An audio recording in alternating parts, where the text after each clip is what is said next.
पौर्णिमा झाली. वटपौर्णिमेचं व्रत हे नवऱ्याच्या दीर्घायुष्यासाठी आणि जन्मजन्मी 7 जन्म, पुढचे 7 जन्म हाच पती मिळावा म्हणून हे व्रत करतात. पण पुढचे 7 जन्म कोणी पाहिलेत? ह्या जन्मीच व्यवस्थित संसार करा, चांगला संसार करा, सुखासमाधानाने नांदा. मी तर हेच सांगेन प्रत्येक मैत्रिणीला. आजकाल तर पूर्वी लग्न टिकत होती 30 वर्ष, 40 वर्ष, 50 वर्ष. पण आता लग्न सहसा टिकत नाही आहेत. लग्न 3-4 वर्षांमध्ये तुटत आहेत. असं का होतं आहे?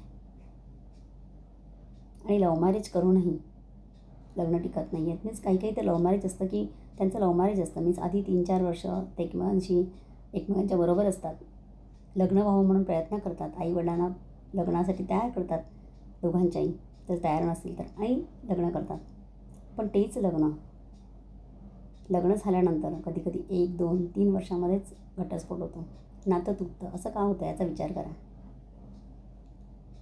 कसं आहे ना, लग्नाआधीही तुम्ही एकमेकांसोबत होतात तेव्हाही तुमची भांडणं कुरबुर होत होती, पण तरी तुम्ही स्वतः एकमेकांना सांभाळून घेत होतात ना. मग ते अंडरस्टँडिंग लग्नानंतर कुठे जात आहे? कुणीतरी काहीतरी सांगतं आहे आणि त्याच्या बोलण्यात येऊन तुम्ही ते नातं तोडण्याचा विचार का करताय? तर असं नका करू. मी तर हेच सांगेन. कारण कसं आहे ना, तुम्ही एकमेकांवर इतकं प्रेम करत होतात ना, परत तुम्हाला नंतर तितकंच प्रेम करणारी व्यक्ती मिळेलच तुमच्या आयुष्यात असं नाही ना. नंतर मिळणारी तुमच्या आयुष्यात नंतर येणारी व्यक्ती कशी असणार आहे तुम्हाला माहिती आहे का? त्यामुळे आहे ती व्यक्ती जपा आणि संसार सुखाचा करा. कोणाच्या तरी बोलण्यात येण्यापेक्षा स्वतः विचार करा. स्वतःला तुम्हाला बुद्धी दिलेली आहे देवाने, तर त्याचा विचार करा आणि एकमेकांचं नातं टिकवून ठेवण्याचा प्रयत्न करा. कोणाच्या तरी सांगण्याने आपलं नातं तोडू नका. मी तर हेच सांगेन.